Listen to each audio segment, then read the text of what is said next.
For the record lamang ho, ano ho ang pagkakasala o responsibilidad nito mga pulis na ito na inyong inireklamo dito sa NAPOLCOM? For the record lang po at para sa sound on tape po mamaya. Go ahead, sir. Itong mga pulis na to, sila ang kumukuha ng mga missing sabongero galing sa farm. Sila ang nagdadala doon sa Taalik. Marami yan sila actually. Hindi ko lang mapangalanan dahil kilala ko naman yan sila sa mukha. Dahil yung binigay sa akin, medyo kulang to. Last na lang. Vice Chairman, matutukoy na po ba natin kung anong klaseng kaso po ang isasampalaban dito sa mga pulis? Though binanggit nyo po na hindi nyo pa nababasa yung affidavit, sir. Huli na po ito. Hindi ko pa nababasa, ulitin ko. Pero assuming yung mga sinalaysay ni Don yun ang nakalagay dun sa affidavit, ang most likely na kaso grave misconduct at conduct unbecoming of a police officer.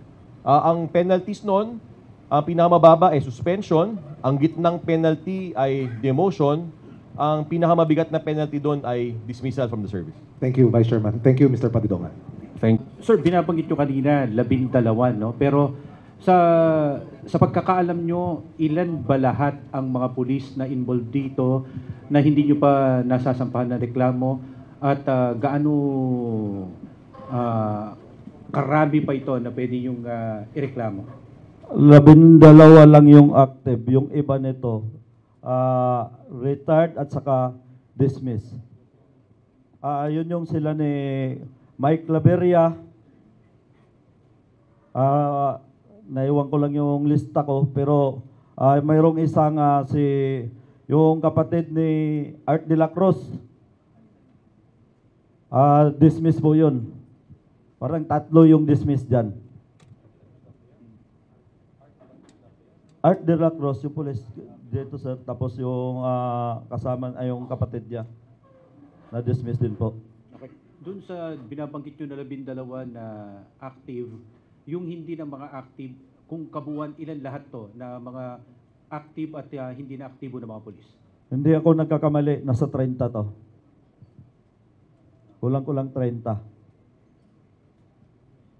Pwede nyo ba mabanggit sa amin kung saan ang assignment, anong particular na opisina ng PNP naka-assign itong mga 30 pulis na to, na mga active at mga dating active?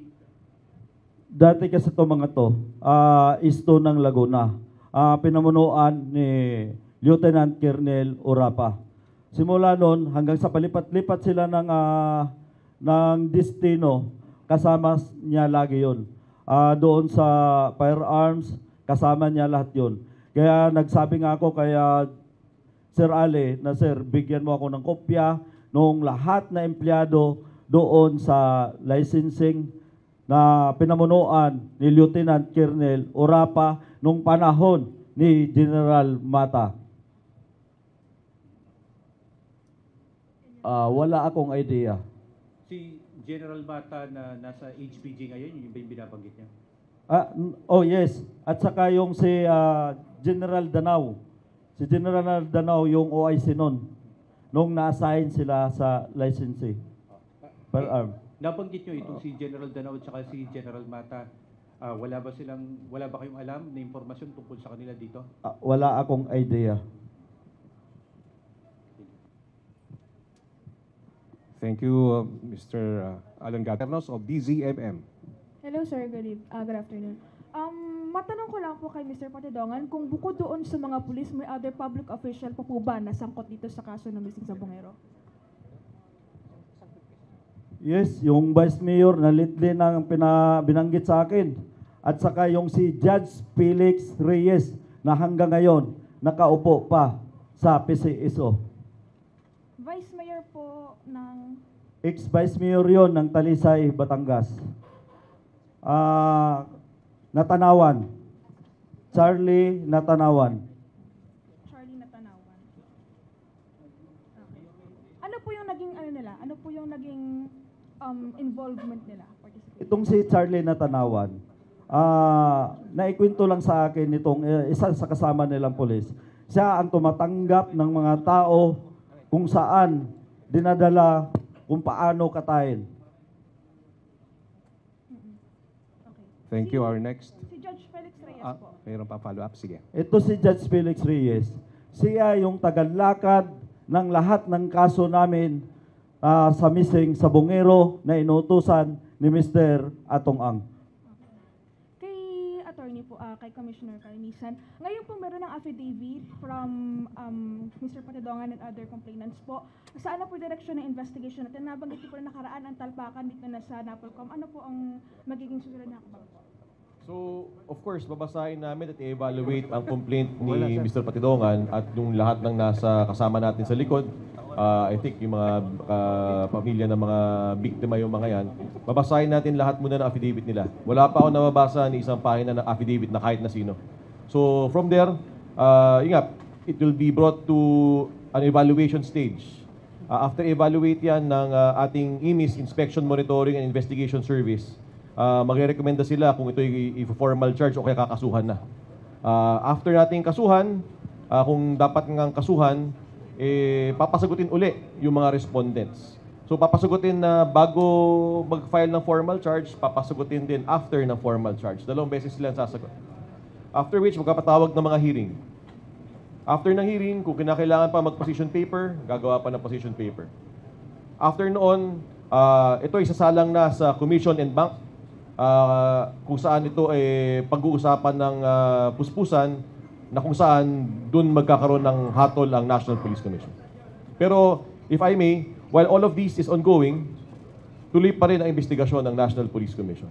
So, any and all information from all sources, kung merong pang tao dito na may alam o susi pa sa pagkakalutas ng lahat ng di umano'y pagkakawala o kaya pagkakamatay, di umano ng mga ilang sabungero dito, maaari po kayo lumapit sa National Police Commission. I think, meron pa yata isa yung dating councilor ng Laguna. Kung siya yung mag-file dito, tatanggapin din namin ang kanyang complaint affidavit. Thank you, sir. We call on Mr. Jeff Caparas of ABS-CBN. Hi sir, good afternoon. Sir, kay Julie Patidongan, bago ang lahat, Sir Julie, i-blur ka ba namin mamaya pag-broadcast? I think this is the question for everyone. May naka-live naman yung NAPOLCOM. Are we gonna blur you or bear it all? Hindi kailangan. Kanina nyo pa ako kinuhaan ng Ganyan. video. Para lang Ngayon, po clear. i-blur mo na. Di sir, para lang clear. Kasi even though nakaganyan, para mamaya sa TV Patrol, Sa malinaw. tingin mo, hindi naka-live yan? Hindi po kami naka-live, sir. Yung some of us hindi naka-live. For those na hindi naka-live, just to seek your permission, sir. Sige, okay lang. Depende Okay kung na. anong gusto mo. Hindi, sir. It's not Kaya depend nga, on me, sir. walang It's not problema depend sa on akin me. kasi kalat na yan, no? Hindi, sir. It's not depend on me. Actually, sa opisina ito. And anyway, sir. Sige. Sir, dun sa mga binanggit niyong police, may nakikipag-ugnayan na ho ba sa inyo na makikipagtulungan to be on your side? Sa ngayon, hindi naman nila alam yung kontak ko. Okay. Pero may mga tao, mayroong nagpaparating na. Na pag nag-ipon-ipon na yan sila doon sa Kamkrame, baka karamihan yan, babaliktad na. At tatakot yan na mataob yung kaldero nila. Oo. Okay. Sir, si General Estomo, have you met him? Nagkita ba kayo face to face? Yes. Yes, sir. Yes. And paano po nakarating sa inyo na he's the one instructed to kill you kay Mr. Atong?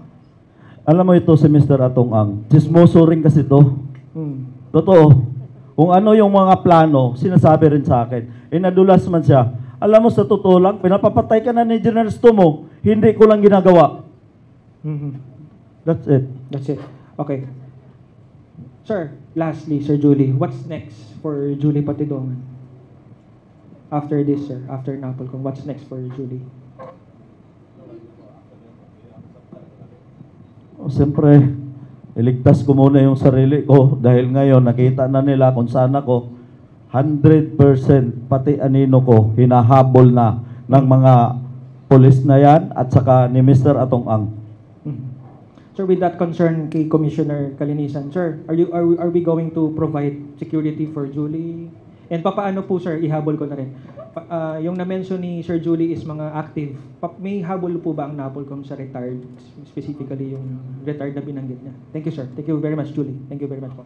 Una sa lahat, dun sa kanyang security complement, kung ikaw pa ay nangangailangan na alas totoy ng dagdag seguridad, sabihin mo lang sa amin. Pero naniniwala ako sa kung sino man ang may hawak sa kanya ngayon, Hindi ko nasasabihin na siguro, naniniwala ako sa kakayanan nung security unit na yon. Believe ako dun sa security unit na yon. Dun sa usapin na kung may habol kami dun sa mga retired, that is a different story. Kaya nga kinakailangan, learning from the past. Pag upo natin dito, we have to learn from the mistakes of old, yung mga pagkakamali nung nakaraan. Kung mabagal ang takbo ng kaso, maaring mag-retire o mag-resign ang isang pulis. Kapag nakapag-resign o nakapag-retire na isang pulis, hindi na natin pwedeng habulin. Kailangan, para makasuhan sa NAPOLCOM, ikaw ay active na pulis para ikaw tumuloy-tuloy yung kaso. Otherwise, we don't have jurisdiction. So sa aspetong makakasuhan pa ba yung nag-retired na pulis ng admin case, ang sagot ay no. Sa tanong na pwede pa bang makasuhan yung retired na pulis, ang sagot ay yes. So ang kaso pwede i-file doon ay criminal case. Naniniwala ako sa kasipagan, kakayanan ng ating Department of Justice na sila ay gumagawa rin ng mga lahat ng kaso laban sa lahat ng mga involved. Kung kinakailangan ng tulong ng DOJ at magfa-file kami at kami naatasan, then so be it. Pero again, uulitin ko, tuloy ang investigasyon ng National Police Commission. Kung merong butas at merong hindi na pa nafa-filean ng kaso ng DOJ, ng PNP o kaya ng NBI o other law enforcement agencies, hindi magdadalawang isip ang National Police Commission na mag-file din ng criminal cases. Thank you, Sir Vice Chair Calinido of Rappler.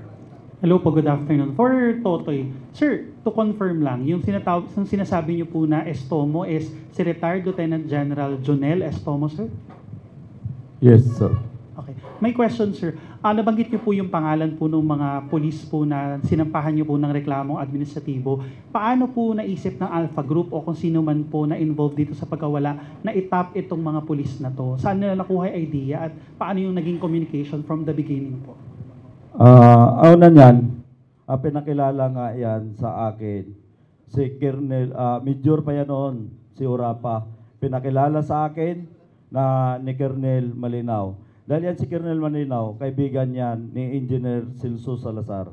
Close yan sila.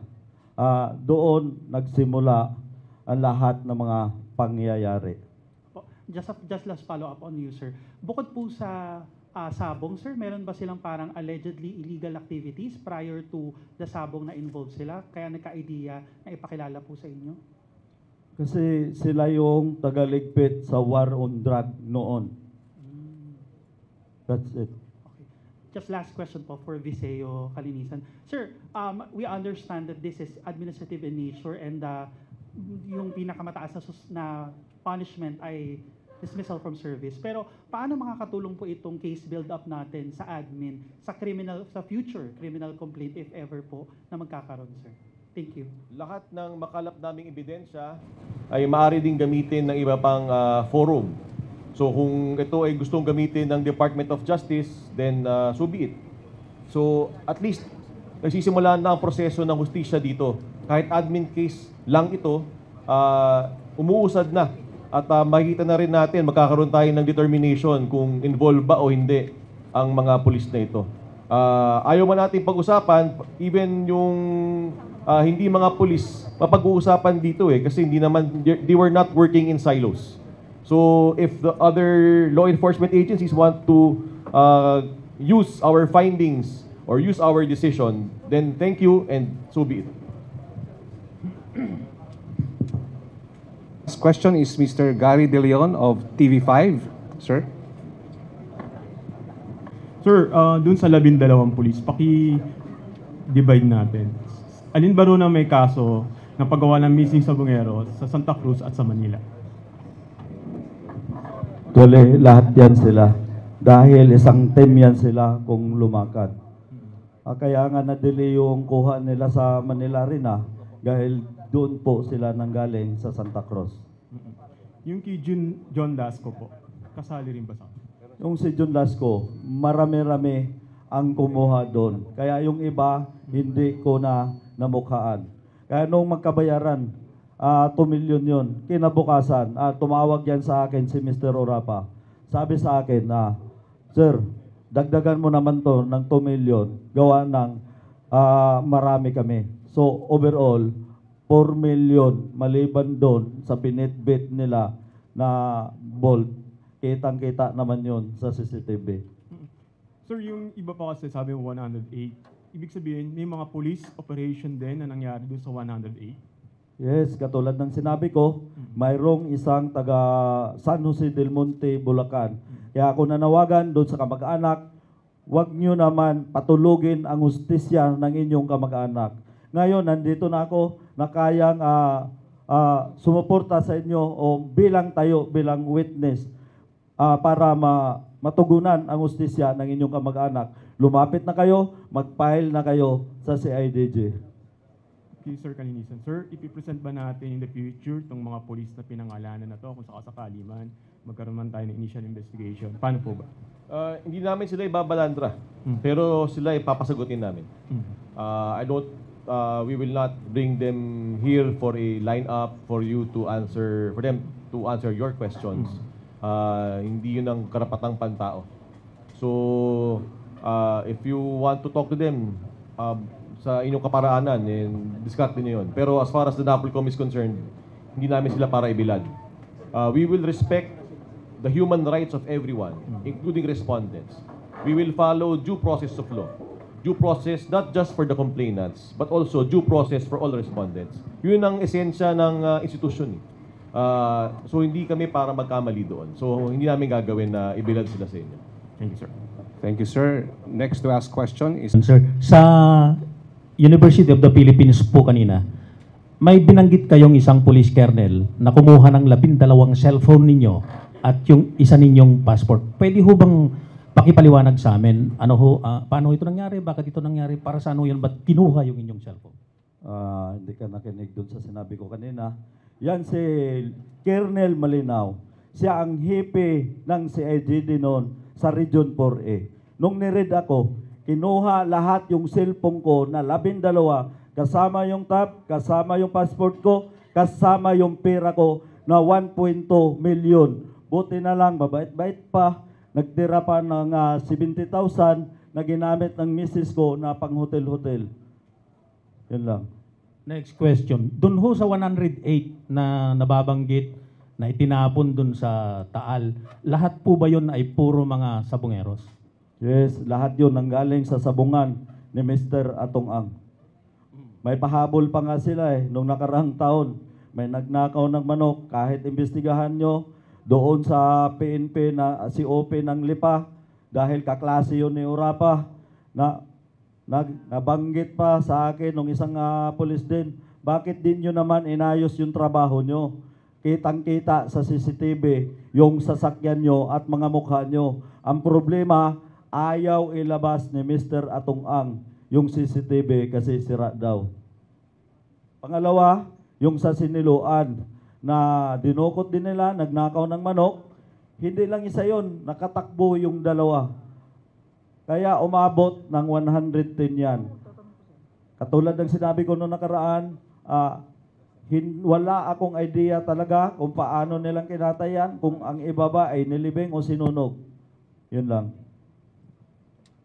Okay. Mainam na kayo na rin ho ang sumagot. Kasi doon ho sa social media, ang dami hong lumalabas na napakayaman daw ho ninyo. At dalawa daw yung inyong mga sasakyan na mga bulletproof. Ang dami daw ho ninyong mga properties like lupa, may resort para ho kayo. Yes, natural kasi pinaghirapan ko yan. Dahil mayroon akong betting station nung panahon ng online sabong. Yun. At itong, kung nag-isip kayo na ninakaw ko o binayad ni Mr. Atong Ang para pumatay, kahit singkunduling, hindi ako binagyan dyan para sa mga missing sabongero. Alam ng mga tao, ng mga sabongero, na ako ang may-ari ng betting station sa lahat ng sabungan yan. At alam ng Panginoon yan, na walang halong, wala siyang binigay na para pumatay ng tao, para bayaran ako. Okay, thank you. Kay VCEO Kalinisan, sir. Ang next ba na maririnig namin sa mga susunod na mga araw dahil may mga pulis na nasa active service pa ay yung preventive suspension ang NAPOLCOM ho bang i-initiate ho ng paglalabas ng mga preventive suspension doon sa mga police personnel involved? Una, siyempre, kailangan natin i-assess yung ebidensya. Gusto ko rin makita kung nag-request doon si Totoy sa kanyang final, kung meron siyang request ng preventive suspension also. Kung may banta sa buhay ni Totoy o nino man, at malakas ang ebidensya base doon sa ipinasa kanina, maaari kaming mag-order ng preventive suspension ng mga pulis na ito. Ayoko lang pangunahan. Sisilipin natin yung papel. Nag-file ka ba, Totoy, ng request ng preventive suspension? Yes. So, sisilipin natin ito kung nag-file nga siya at anong laman nung kanyang mga nilalahad. At base rin doon sa mga final ng affidavits at complaints nung lahat ng mga kamag-anak ng mga namatay. Thank you, Mr. Val Gonzalez. Thank you, sir. Our next reporter to ask question is Ms. Bea Pineza of Bombo Radyo. Sir, good afternoon po. First question po, sir, kay Sir June. Ito dun sa war on drugs, and earlier you said po isa sila dun sa mga lumiligpit sa mga tao na nadamay doon sa war on drugs. Meron po ba talagang droga na involved dito sa kaso ng mga sabongero, or dito lang po talaga siya umiikot sa sabungan? Umiikot sa sabungan, pero itong mga tao na to, yung tagaligpit, sila rin yung kumukuha ng mga drug lord. At mayroon akong alam dyan, wala naman na yan sa missing sabongero, hindi ko na babanggitin at baka kung saan na naman tayo mapunta. Mayroon akong isang idea, bahala ko na banggitin dito na hindi mo na sa social media. Okay, sir. Sir, ask ko na lang din po sa part ni Attorney Rafael. Sir, given na kasama po or nabanggit na po ni Julie Patidongan, ni Sir Julie Patidongan po yung about nga dun sa war on drugs involvement nitong mga nagliligpit na mga pulis, madadagdagan pa po ba or possible madagdagan yung mga kaso nila maliban po dun sa involvement nila dito sa missing sabongero, sir? And what are the possible cases po na maaari po nilang kaharapin po, sir? Ngayon ko lang narinig yung sa war on drugs. Nabanggit yata yan ni DOJ Secretary dati. Pero ngayon ko lang narinig mismo kay alias Totoy. So, babasahin muna namin. Pero isa lang ang masasabi ko, no stone unturned. Kung anong nakalagay doon, so be it. Kung ano ang ebidensyang lumabas, so be it. Kung lumabas sa investigasyon namin, so be it.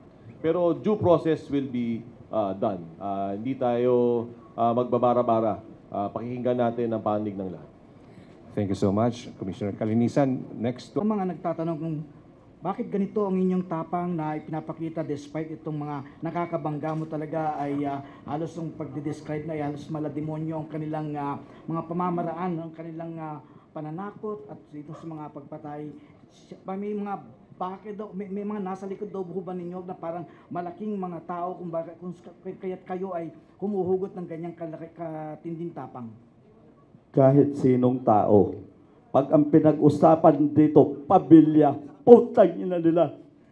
Wala akong katatakutan sa kanila. Kung alam mo lang na buong pamilya ko, papatayin niya. Una sinabi ko sa kanya, okay lang, patayin mo ako, pero patayin mo buong pamilya ko. Hindi na pwede yan.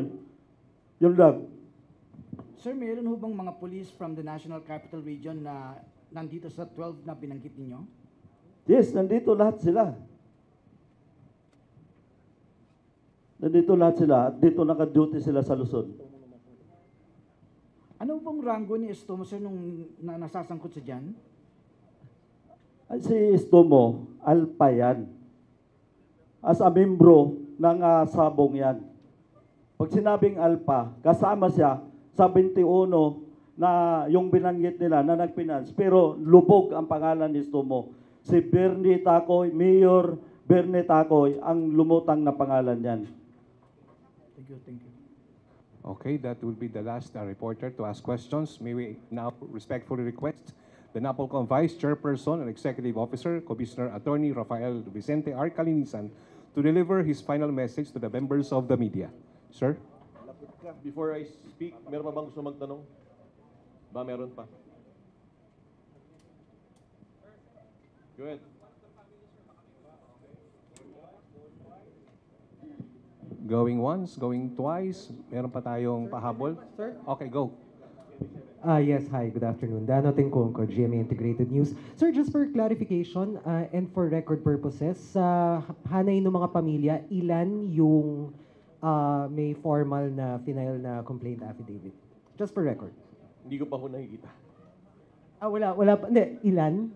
Wala pa ako idea Wala kung pa. ilan, kung ano mga pangalan. First Alright. time to see all of them. First Okay. time. And also, kung meron pong kamag-anak ko na merong gusto kong sabihin o may bigay na mensahe para sa publiko. Thank you.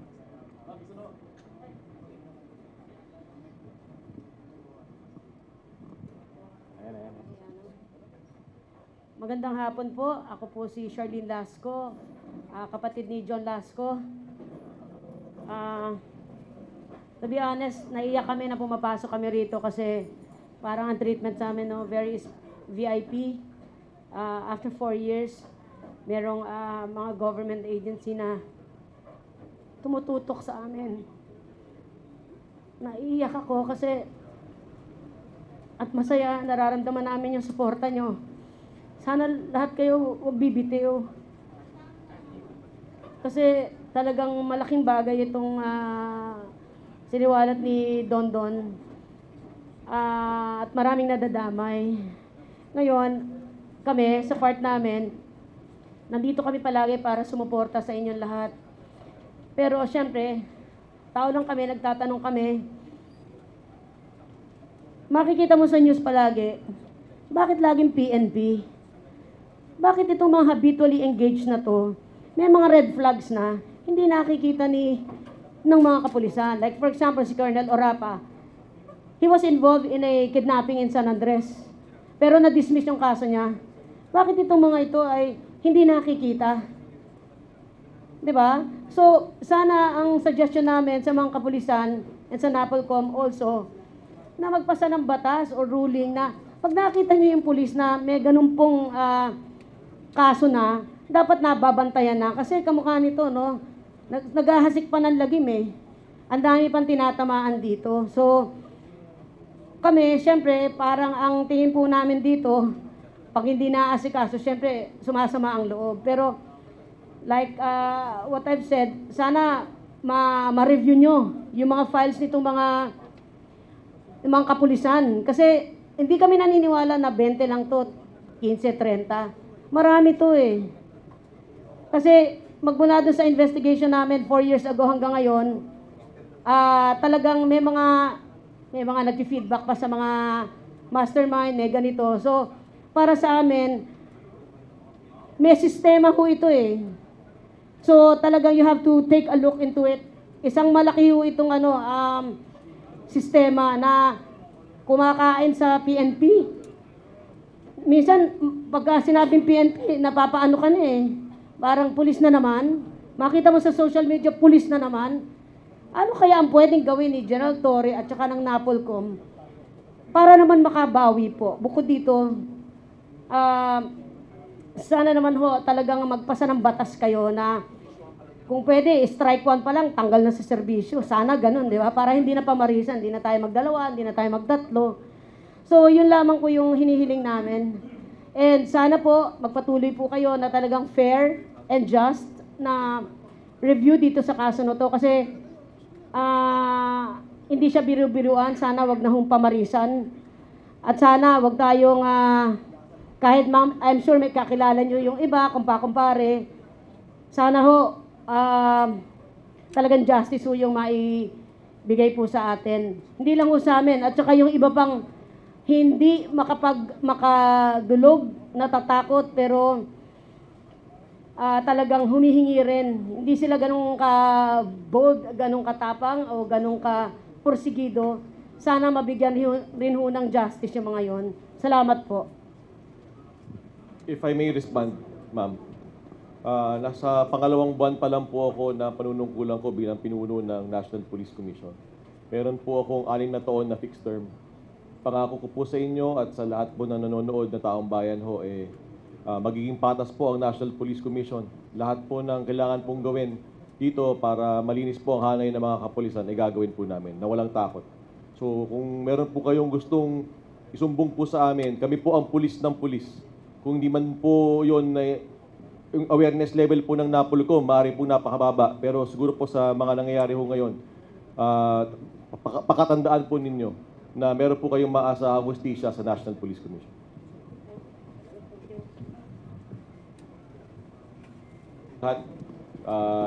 Don, salamat sa inyong lahat. Maraming salamat sa inyong tiwala sa National Police Commission. Lahat ng tao dito sa NAPOLCOM ay naniniwala sa hustisya. Mula ng pag-upuri natin, naniniwala rin tayo sa swift justice. So gagawin natin ang lahat to uncover the truth. Huwag kayong mag-alala. Gagawin natin ang ating makakaya.